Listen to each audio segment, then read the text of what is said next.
Mira, mira César. Claro.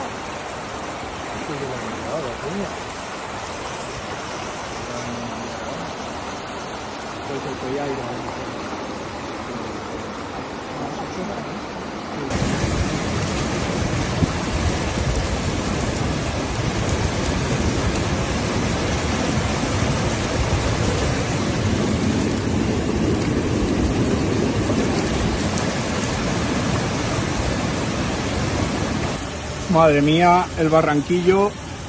El Barranquillo es una riada, vecinos. El Barranquillo es una riada.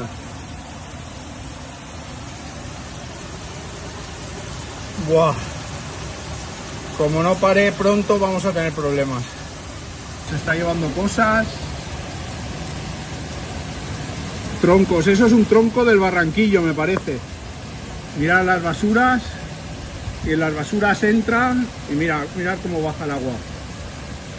Y el Barranquillo, mirad el Barranquillo. Madre de Dios, la que está cayendo. Lleva así ya como cerca de 2 horas.